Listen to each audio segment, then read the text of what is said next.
10 weeks, 2.5 months in the books, with the exception of a big fat Monday nighter in Green Bay, Wisconsin, between the Eagles and the Packers. Time for another edition of Overreaction Monday. Good to see you, Christopher Hey, Rich. Brockman. What's up, man? I am Rich Eisen. We say hello to anybody who's watching this show on our YouTube channel, youtube.com/Rich Eisen Show, or the cut-down version on ESPN2. And, of course, we say hello to anybody who listens to us wherever you get your podcasts. Are you ready, Christopher Brockman? Oh, I was born for a day like today, Rich Eisen. All right. Well, that's because your Patriots have won 8 of 10 to start the season. Hit it. That was terrible. That was crap. That was garbage. This place sucks. Overreaction Monday. All right, Christopher, what have you got cooked up for me, it's sir? funny how you mentioned the Patriots, because, Rich Eisen, I've been waiting 5 long years to say this phrase. The Patriots are the best team in the AFC. I'm going to still push back on you on that front and say the Colts have the same record as you, and also that me having the Broncos above your Patriots in my power rankings last week did not age very well, even though all 3 teams I just mentioned won in Week 10 to go to 8-2 and create that 3-way tie atop the American Football Conference right now. I just think, again, let's put it this way. The Patriots and the Colts have, in my mind, the 2 front runners for the most valuable player award in the NFL through 10 weeks. And that's Drake May, obviously, for the Patriots, and Jonathan Taylor for the Indianapolis Colts. Both of them came up with MVP-type performances. For sure. In, I guess, road games, road contests, or games that weren't in their homes because it was a Colts home game in Berlin. It did seem to like kick it, off yeah. 4 windows of football on Sunday. But again, Drake May dropping footballs 50 yards away from him into the hands of the receivers just as they're in stride. And it's a feathery football that just falls into their hands. Again, I keep returning what Kurt Warner said earlier in the month or late October, that Drake May is the best deep thrower of the football in the National Football League, and they're like handoffs. And that happened again when they were up 21-16 yesterday, and they needed to flip the field and win this football game in Tampa in the rain when things weren't looking very good. And then you have obviously what Jonathan Taylor did, bouncing back from that loss in Pittsburgh, where he and the rest of the team didn't look at all like they did for the rest of the previous 8 games of their season at that point. So I think the Patriots are in this conversation, which nobody thought would be possible coming into the season. Certainly when they were 1-2, or even 2-2, or even when they went to 3-2 by beating Buffalo in Western New York on that Sunday night. Yeah, that was like, that was a nice win. Yeah, what I let's see mean? what you can do from super here. higher register, but, Right. it's the way they've built on it, it's been unbelievable to watch. Right. They had won their 2nd in a row by beating Buffalo on that Sunday night in Week 5 to get above 500 for the first time all year, and for the first time, I think, in several years, as a matter of fact. And it was kind of like, okay, let's see what you can do from here. And all they've done is win 5 more in a row after that to go to 8-2. I'll just call this an overreaction for the moment, but you're not completely far afield from anything. I think the Colts are still at 8-2, the best team in the AFC right now. And the Broncos they are way too inconsistent on offense for my liking. Yeah. They at some point, they're not going to either wake up in quarter number 4, or their first 3 quarter struggles on offense that keeps putting their remarkable defense back on the field is going to come up and catch them against a team from the NFC East whose large lead against them won't be overcome in Philadelphia or the Giants. I think it's going to come back to bite them at some point unless they can iron these things out. And interestingly enough, their next game is against Kansas City. Week 11, by the way, is chock full of big-time contests, including the Eagles taking on the Lions after tonight's game against the Packers. Well, we'll get to that in a second. Just Patriots have won 8 games combined in the last 2 years. Yeah. They have 8 wins on November 10th. That is absolutely insane. We were all hearing about how this team's draft was terrific and how Vrabel was going to come and change things around and how Drake May was going to take a step forward. But I think even this is off the charts, unexpected, what's come to win 8 of 10 like this. Crazy. And I know you were upset about how, Joel Milton beating the Bills in Week 18 last year. I kind of was. As Gerard Mayo was truly a dead man coaching in that game, cost you the Travis Hunter opportunity at second overall to draft him. Well, Will Campbell being the consolation prize has been nothing but terrific. And here's the stat for you to help you out. And the rest of you Massachusetts fans, I will say. Thank you. Since we're, thanks for cleaning that up. We're talking to a linear cable audience as well right now. New England has scored 23 or more points or allowed 23 or fewer points in each of the last 7 games. So their 7-game win streak has been, they've scored more than 23 and allowed 23 or fewer. Okay. That is the longest streak of such games within a season by the Patriots in team history. And again, we know they once upon a time had an undefeated regular season. That's true. In 2007.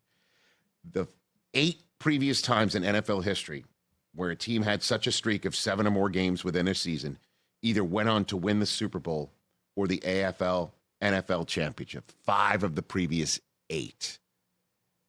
So, interesting. The last team to do it were last year's Eagles. The team before that to do it were Kurt Warner's Rams. Dang. So it was a long gap between the Eagles and the teams that have only had a longer streak. So let's say the Patriots score more than 23 and give up fewer than 23 against their next opponent, the Jets, on Thursday night. They would tie the 84 49ers in an 8-game win streak of such a thing. They are doing it, and they're doing it in every phase. Well, they got the home runs yesterday. Kyle Williams finally announced his Trevion presence with Henderson. authority, and Trevion Henderson had the 2 long touchdown runs, something fans have been waiting for all season. All right, I've had enough talking about you. Understand. Let's move on. Let's stay in the AFC East. I get that weird things happen in Miami, but I think there's a larger issue going on with the Bills. The Bills are not going to win a playoff game this year, and their Super Bowl window is closed. I'll say that's an overreaction. I hate the Super Bowl window is closed conversation. I just can't stand that. I can't. I mean, just, again, how many times did you, again, as a Patriot fan, hear Tom Brady's Super Bowl window is closed? That his first few years in which he came into the league and won 3 in 5 years was something, or 3 in 4 years was something that's it. It's over. It's over. Even when, Eli Manning beat him, and then the conversation how it was over in the middle of the Super Bowl against the Falcons, and their Super Bowl window wasn't even closed in that Super Bowl.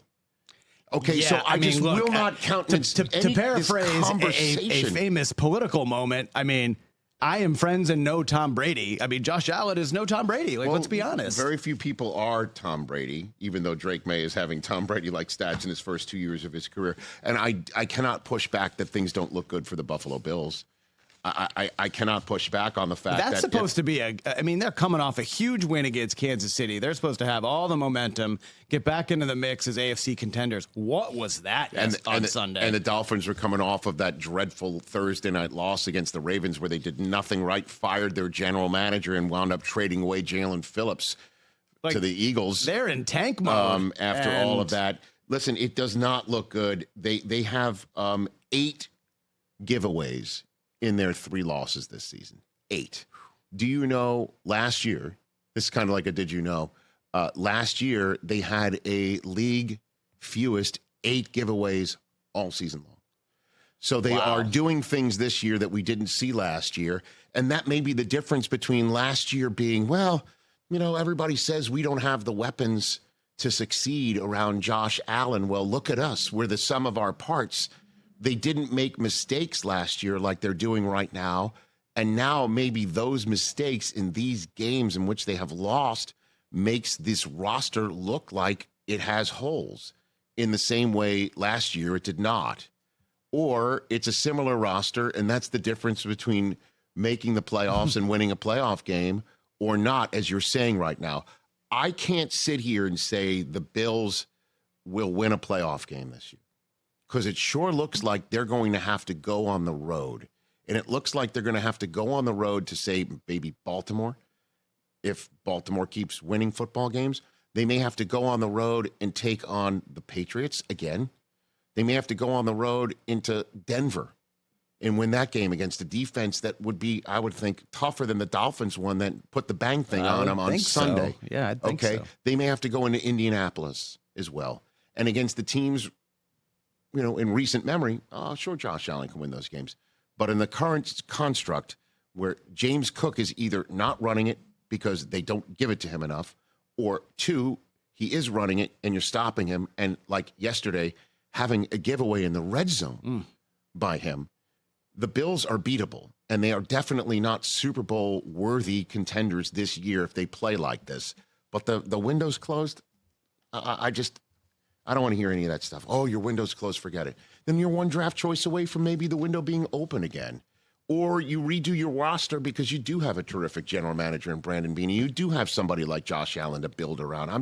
I don't buy that Super Bowl windows closed thing. So I'll just call this an overreaction and ask you to move on, sir. Okay, I will move on. I'm going to come west like everyone did back in the day, Rich. The NFC road to the Super Bowl goes through the West. The NFC, okay. Yeah, either Seattle or either the Rams. The NFC road to the Super Bowl goes through the West. I was again thinking about how I'm going to talk about this on the flagship show on Monday. Again, we record this every Monday, Overreaction Monday, before the Rich Eisen Show every single Monday, like every day, 12 to 3 Eastern Time. Disney Plus, ESPN app, and ESPN Radio. Keep going. Good job. Okay, all right. And that the Monday night game is big, and the loser would be left reeling a little bit. Eagles less so, because that division, I think, is theirs regardless of a win or loss Monday night. I think you're right about that. Yeah. But that would also mean the conference might not be theirs, because the Packers would take a step forward. And the Lions just looked like, again, the Lions again. We're going to talk about them in a minute. And, with Dan Campbell calling the plays. Hold on. Okay. So I will say, though, that as I let off this show with you, that Week 11's chock full of big-time matchups. Rams hosting the Seahawks is one of them. Mm-hmm. The Seahawks are a wagon. They are. And the Rams with Matthew Stafford, as I mentioned on this show, I think 3 weeks ago, is that this will be the year in which Matthew Stafford convinces anybody who has doubts about his Hall of Fame credentials that he is a Hall of Famer. Well, That's what this year's about. You said the Colts and Patriots have the two front runners for MVP. Oh, Stafford's in there. What about Matthew? I mean, Matthew Stafford is in the mix. Him and Drake may have the same odds right now. Yeah. I mean, what Matthew Stafford's done over the last 3 weeks is truly unbelievable. And the stat I have on that regard, I will read to you right now, sir, is that Matthew Stafford over the last 3 weeks has had touchdown games of 5, 4, and 4. Okay, that's 13 of them. That's just quick math, yeah. Okay, in a 3-game span. Outrageous. In the Super Bowl era, only Brady and Roethlisberger have had a better result of 14 touchdowns with no interceptions in that 3-game span. And Brady and Mahomes, who did it in 2018, won the MVP. Roethlisberger didn't, nor did Russell Wilson, who had 13 in 2015, as we know. Both of those guys famously, never even got a vote for MVP? Well, they did the voting different back then. Correct. Yes. Yeah. But Matthew Stafford, in the Super Bowl era, to have 4 or more passing touchdowns and 3 or more straight games in a row. Okay, I just told you about any 3-game span within a season, okay? Overlapping spans since 1970. I just gave you that stat. But within a season, in the Super Bowl era, there is only one quarterback to have had 4 or more passing touchdowns and 0 interceptions in 3 straight games. And that's Matthew Stafford over the last 3 games. Because everyone else who's had a streak like this, Russell Wilson, as I mentioned, Mahomes, and Drew Brees had 3 straight games of 4 or more passing touchdowns within a season. Marino had one better in 1984. He did it 4 straight times. And Peyton Manning did it 5 straight times in 2004. All of them had thrown at least 1 interception in that stretch. Not Matthew Stafford. So, yes. He's balling. And Seattle's defense is lit. But I just can't sit here and say we have to discount the NFC North. We cannot discount the Bucs if and when they get Evans, Godwin, and Bucky Irving back. And I cannot discount the defending Super Bowl champs, so I'll call this an overreaction. Okay. What else, sir? We saw if you woke up for the fourth window of football here on the West Coast, you saw a performance for the ages from RB28. Jonathan Taylor locked up at least one award on Sunday. Oh, I agree. There's just no doubt. Of that, there's no doubt. And I love what Christian McCaffrey has done. And I'm just wondering again if the voters at the end of the day, by the way, I will utilize this platform to let you know I finally have gotten a vote. Oh, from the Associated Press. No way. Yes, we'll discuss it more on the Rich Eisen Show. Oh my gosh, congratulations. I appreciate you saying that. That's awesome. It's only been 22 years. But at any rate, is that I can only see how McCaffrey, if he continues on his path, and also Taylor on his path, and a quarterback on his path, that the split at the end of the day amongst my now fellow voters might be best quarterback MVP, Jonathan Taylor, best running back, gets offensive player of the year, and Christian McCaffrey gets a highly deserved comeback player of the year award. Yeah. I just don't know how the players would view such things. Mm-hmm. But Jonathan Taylor locked up at least one award on Sunday. I mean, it's a great way to put it. At least one. Listen, man. That was unbelievable. He is just spectacular. And the number of times that I'm sitting there watching the game with Cooper, and I'm sure some other people sitting at home, wherever you were watching this early window of football on NFL Network, that you're sitting there saying, when did they just kick the field goal in overtime and just end it? Just end it. Right? I would have liked that. It would have given me a fantasy win this week. Interesting enough, you would say that. But when you've got Jonathan Taylor and you're just like, just keep running until they stop, and then at some point we'll just stop calling plays and we'll just kick a field goal. Because he's not going to fumble it, and you're not going to stop him. So let's just end it this way. Yeah, it might be a better percentage handing it to 28 the way that he is playing than sending a kicker out. You're probably right. And to attempt a layup.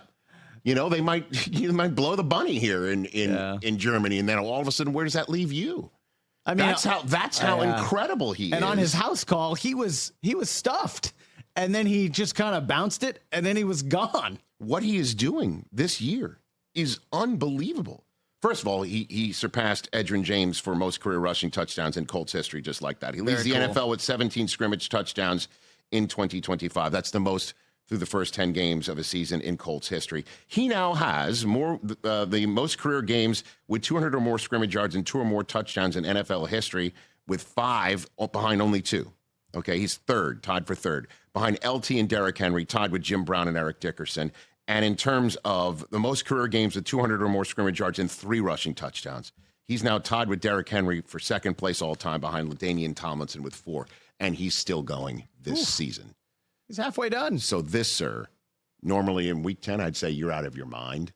But this 100% is a proper reaction. He locked up at least one postseason award on Sunday for sure. What else, sir? Rich, we saw something cool. It was a playoff rematch in our nation's capital, Lions Commanders. Yes, sir. And Dan Campbell did something awesome. And I think if Dan Campbell calls offensive plays the rest of the season, the Lions will be the 1 seed. The 1 seed is a tall order. That was an offensive explosion. It was. And by the way, I just don't know if it is an eyesight thing with him because he was wearing glasses, or the play sheet needed to be that big in his hand because he needed the font to be large enough for him to see it with his glasses. Because the way I call football games and I'm in the booth, I do have it sort of like this. I sort of go full Chuck Schumer right here, like with the glasses on the bridge of my nose, because I need to see over my glasses. That's what he was doing. Right. He was doing this whole thing. Or the play sheet just needs to be proportional to his size. Right. But this is the thing that I'm sitting there while I'm wondering two things. The diner menu is why, just like, exactly. Like it could have been, if it was the regular thing, it would have looked like a postage stamp in his big ass man hands. Right. Or it just, this is the thing I was thinking while watching it. That's funny. While also then wondering, why is he doing this? Right. That was a lot of people's first reaction. How about let me do this? Let me say this. If he calls offensive plays for the rest of the season, it would be odd if he doesn't now. Yeah. With I the would think results you that can't we really saw. go backwards With the results with this. that we saw. With all due in this respect game. to Mr. Morton. Well, with Johnny Morton, listen, and this is where I'm going with this, because again, Washington also has now lost 4 in a row by 21 or more points. Yeah, that's rough. the longest losing It's streak rough. in the NFL within a single season like that since the 2002 Cardinals. And understood. But what they came up with is a season high total yards 546, rushing yards 226, and first downs with 30. If he keeps doing this, okay, I'm not going to say they'll be the 1 seed because there's too many other teams right now that I would be disrespecting by saying that. Sure. I will say NFC is loaded. I will say the fact that he would take away the play calling in the middle of the season without a boo or a peep throughout the week leading up to it, to what's like, oh, he's calling the plays, and doesn't have a revolt on the offensive side of the ball and his staff, that sets him up for Coach of the Year. Oh, interesting. How about that? Ooh. If Dan Campbell keeps calling offensive plays and the Lions play well enough for the 1 seed, then that's Coach of the Year material. Although I understand, I got it. I understand. Normally you go with teams that are surprising. Right, you go with the surprising picks. Yeah. But what about with the ones that have been at the top and have gone through changes prior to the season, as well as the season in which you're doing it? To do that, to have listen, nobody's ever questioned or been surprised by the size of church bells in relation to Dan Campbell. No. But that's quite something to do. I was stunned. And it worked out the way it did. Man, oh, man. And next up, it's Vic Fangio against the Eagles in week number 11. So I'd be surprised if he gives up the play calling at this point in time, for sure. Rich, you were at SoFi on Sunday night. I was indeed. For Steelers Chargers. I was indeed. Basically a Pittsburgh home game, I think, right? That is correct, sir. Well, they saw not great quarterback play. The cliff has come for Aaron Rodgers, and the Steelers should think about starting Mason Rudolph. That's absurd. That's positively insane. He was terrible. That may be out of all of your topics that are built to be outrageous because of the construct of this show and what it's about. That may be the most outrageous one to date. Really? Through the 10 plus weeks of this show in 2025. You've got to be out of your mind. He was awful. One of the worst games he's ever played. I'm not denying that, but for you to say he's finished, the cliff has arrived, and let's try Mason Rudolph. Mason Rudolph is there in case of emergency. I think we have an emergency. No, we don't. Not to the point where you got to bring in Mason Rudolph until you tell Aaron Rodgers. Here, Aaron. Your physical skill set looked so bad in that one game after your physical skill set looked so great in the week previous when the defense was crushing it. The week previous. Excuse me. The defense did a lot of covering up. You know what? You could say that all you want, but Aaron Rodgers, through the first 9 games of this season, and has been 100% physically better than anybody thought. And we were even talking about it a couple weeks ago on this very podcast and show, Chris, about how he looked like he had turned back the clock physically and how terrific he had been playing. And neck up. What are you going to sit that neck up ability down? So Mason Rudolph's, much younger, neck up. Well, imagine Rodgers neck up in the physical ability of Mason Rudolph. Look, maybe Rodgers is only built for 8 or 9 weeks, and he's now reached the point of the season where his 41-year-old body can't do it anymore. Dude, here's the deal. Look at the Steelers' schedule. They go home to take on the Bengals, who, again, beat the Steelers on that Thursday night, not because of what Rodgers was doing. As a matter of fact, Rodgers was making throws in that game like the one of Freiermuth at the end that were one of those turn back the clock situations. For 100%. And they didn't lose at home to Green Bay because of that Rodgers sputtering offense either. And they beat the Colts because Rodgers' offense was the same in those 2 games, if not maybe a step down, and this defense finally met them and surpassed them. Last night was just a brutal performance from start to finish. It did not look pretty. The Cincinnati Bengals are coming off of a bye week. They have 100% been the worst defense you and I have seen in quite some time in the rest of the NFL. And then he visits the spot where he loves to go and own the Bears, just when the Bears might be cresting. Fire. Right, and they're feeling great about themselves.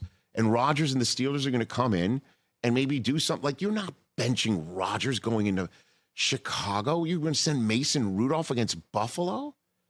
And then it's rubber meets road time. You got Rodgers for the 2 games against Baltimore, and it will be for the division, which everybody was wondering if it would be for the division by the time week 14 rolled around prior to the season when Burrow was healthy. Just take a beat. It sucked.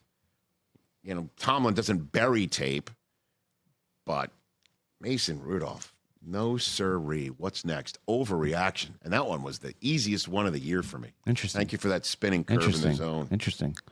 All right, just food for thought. Yes. It's not good for the Giants either. That's their, 4th comeback loss, I guess you could call it. If The jaws of victory. The jaws of victory. Yes. They snatched another one. If Brian Daboll eats it, the Giants should call Lane Kiffin to match him back up with Jaxson Dart. Interesting. I haven't heard this name thrown out yet. Everyone's talking about Lane for one of these giant SEC jobs that are open. What about Lane back to the NFL? Let's match him up with his old quarterback. Lane and the Maras and the Tishes. I'm sure Lane's got some NFL Giants. demons he'd like to there's no doubt. Oh, there's no doubt about that. Probably no overhead projectors. Dude, I remember that when Lane Kiffin was the coach of the Raiders, and I called, the first game I ever called on NFL Network was a Senior Bowl. I forget what year it was. You can look it up. Because the Raiders were the AFC team in the Senior Bowl. Oh, they were the coaching staff. And the coaching staff was led by Lane Kiffin. And I remember in the pre-broadcast meeting, he strolled in, and he had no Raiders logos on his black outfit. He wore the colors, but not the logo of the team. And that was when the overhead projector and all that crazy ass stuff was going down. So yeah, I don't think that this is a bad idea. You hook him up with Dart and give him a shot to come back to the NFL, and I think that would be the only thing that he'd consider. But you'd have to pay him a ton of money, and I think him in New York City would be something else. Pretty fun, right? Imagine Lane doing his weekly radio thing in New York. Dart, look, obviously is a hit. This kid has something special. He's got all the moxie. The problem is he's getting hit. That's the problem. Is he's getting too much hit. His 4th time this year he's been checked for a concussion. Yeah, Drake May had that issue last year and this year. He's cleaned it up. That's something that comes with age and experience at the position. And coaching and offensive line. Here's the issue here. I think Lane would be a great fit. Bro, it's the defense too. They just fall apart in the 4th quarter. Well, they are now, their point differential is minus 47 in the 4th quarter. And the only team that's worse is the team that keeps blowing it in the 4th quarter prior to getting blown out by the middle of the 1st quarter yesterday. The Cardinals, only the Cardinals are worse at minus 53. And listen, I was talking about this with Cooper on the way home last night from the game. And he's just like, do you think Brian Daboll is going to get fired, Dad? And I'm like, this is the last thing the Giants want to do. They're really just the last thing they want to do. They like the guy. I'm not surprised. He's a highly likable guy in terms of bringing quarterbacks along. Dude, Josh Allen, man. Well, I understand that and what he was doing at Alabama on the sideline when Tua and Hurts were there. But Jaxson Dart just doesn't just come out of a box. You know what I mean? Mm-hmm. So he's already doing it with Dart. It's amazing how everyone just not ascribing any of Dart's success to what Daboll might have been cooking up in, the spring and the summer. Yeah, but it's all about all the blown stuff. Yeah. I understand that. And also the fact that he has not made a change on his defensive staff when the whole city's been screaming for it. And, he's just standing at the gates and saying, like sort of Coach Dale waving his leather satchel at the howling fans saying, this is my plan and this is it. But the Giants just have lost now 11 straight on the road. Only the Browns have a longer road losing streak. They're now 2-8 this season. And for whatever reason, I don't know why Jameis Winston is just rendered useless over there. I don't know. Keep going back to Russ, man. So anyway. This is I won't say this is an overreaction to say if Daboll loses his job. Because you just don't want you don't want to start from scratch. You don't want to bring in a new team of coaches. You don't want to throw yourself in the mosh pit with the Titans to look for staffs. You just don't want to do it.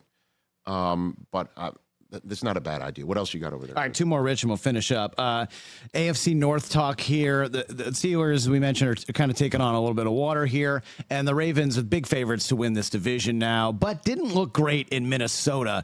The AFC North winner is going to be 9-8, and they're going to be one and done. They're going to lose to the 5 seed.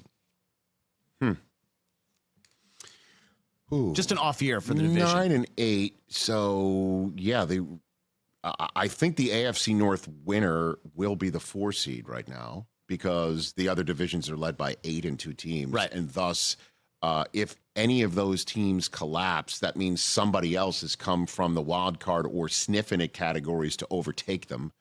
Kansas City, I think, would be that prime candidate for sure at 5-4, as opposed to the Ravens now at 4-5, or the Texans who had a massive come from behind win to save their season against Jacksonville. Yeah, Jacksonville's kind of so slipping as well. I will just say that the and then the 5 seed could be Kansas City, could be the Chargers, right? And so, by the way, Ravens, the Harbaugh. You could put that 100% on the Saturday night yep. of Wild Card Weekend, or the Monday nighter. Oh, that's fun too. On ESPN and ABC. That's getting a primetime spot. 9-8 though, I'd push back on. Really? Yeah. Again, you look at the Ravens schedule, and I said it 2 weeks ago. I'll be hard pressed to figure out the next time I don't take the Ravens going into the week. Probably against New England if they keep winning. That may be it. Yeah. That may be it. Even if New England, brother, if New England that's takes a home game, I guess. New England takes like a double-digit win streak into that game, that would be wild. Well, that's in Week 16. That'll be flexed. The Sunday night football. I have no idea what the Week 16 Sunday nighter is, except the fact I have it here in front of me. Let me see if they would. Yeah, they'd flex out of Minnesota, Dallas in a heartbeat for that. Yeah, unless it. Yeah, and I imagine Ravens and Patriots were not protected by CBS way back in the day. So. Yeah, I look seriously at Cleveland, home for the Jets, home for Cincinnati, home for Pittsburgh, at Cincinnati. I mean, again, I don't imagine it'd be like an 8-game winning streak. Well, I mean, Burrow might be back for either one of those if Cincinnati starts winning a couple of games, and just keep an ear out and an eye out from information men and women starting to report on Burrow's readiness, because we're getting close. We're hovering around that period of time, eager for that update. Yep. So I'll push back on the 9-8 part, but making it as the 4 seed and losing and being one and done, I don't think is an overreaction right now. Last one, they were teasing it on the Sunday night game last night. Next week's, let's talk about it real quick. The winner of next Sunday night's Lions-Eagles game. Yes, sir. Going to the Super Bowl. I don't know how you square it by the NFC West. Is what was your NFC West? I don't even remember. Okay, that's the way this works, right? That's the way the multiverse works. I don't even remember. They're all independent of each other. Overreaction Monday. That's right. It's just like you you overreact and it's gone. That's right. It's like it kind of sounds like the media. It's McConaughey. Yeah. It's a fairy dust. Yeah. Again, I can't sit here and discount the West or the Bucks. What happens, Godwin, Irving, and if Evans comes back? What if that happens? The heavens open up and water turns into wine, because I don't see that happening. The Evans part, right? Or the Godwin part either. Godwin, I know. Bucky Irving, what is going on with this guy? I don't know, but he was walking around at least with an earbud. I mean, Ibuka is unbelievable. He sure is. Baker's still top. So notch, I can't discount the rest of the NFC North, and I can't discount any of the NFC West. It may come down to it that the Rams are the best team in football at the end of the day, even though they're not even in first place in their division, because they have a worse division record than Seattle. I am curious what Philadelphia looks like Monday night in Green Bay. I think they're going to win the game. I'm surprised that they're underdogs. The way Philadelphia? Yeah, the way Green Bay has looked recently. But again, this is discounting a lot of really good football teams, and I guess so. I'll call this an overreaction and then finish up this way. I can't recall a time in my 22-plus years of doing this thing with NFL Network or the 11-plus seasons for the Rich Eisen Show where we're entering Week 11 where it's anybody's league. And we can't sit here and identify that's the best team in football. Rich, one or two of them saying that's the best team in football. Yeah. They're blowing out. Either one of the conferences, you can identify at least one of the conferences, one seed by this point in time, or at least a favorite for it. I can't recall where it's so wide open. DJ said he doesn't know who the number 1 pick in the draft is next year. You could tell me 6 different teams right now will be the 1 seed in their conference, and you'd be like, yeah, okay. I believe I believe that. I know. All you need to know is the Chiefs are the betting favorite for the Super Bowl right now. They're the 8th seed. They're not even in the playoffs. Well, I mean, and it's sort of, I guess, a larger version, a conference league-wide version of what we've been talking about with the AFC North now for a month. When the Ravens were 1-5, and they were and still the Steelers were 4-1, everyone's like, "Look out for the Ravens." Yeah, you know, that's how crazy this it's been a wild season. All right, so that wraps it up for Overreaction Monday. Every single day, 12 to 3 Eastern time on Disney Plus, the ESPN app, ESPN Radio, Sirius XM Channel 80 for the Rich Eisen Show. We also guests this week. Ted Danson and Mary Steenburgen together. Hey now. How about that? Love it. Oh, and Leonard Williams later on Monday. Lad McConkey, Ladidi, set for on Tuesday. That's just for the first 2 days this week. No Contest Wrestling, the Jim Jackson Show, or other podcast offerings through our YouTube channel, youtube.com/Rich Eisen Show, or wherever you get your podcasts. That wraps it up on Overreaction Monday. Good job, Christopher. Good job, Rich. I'm Rich. Peace out.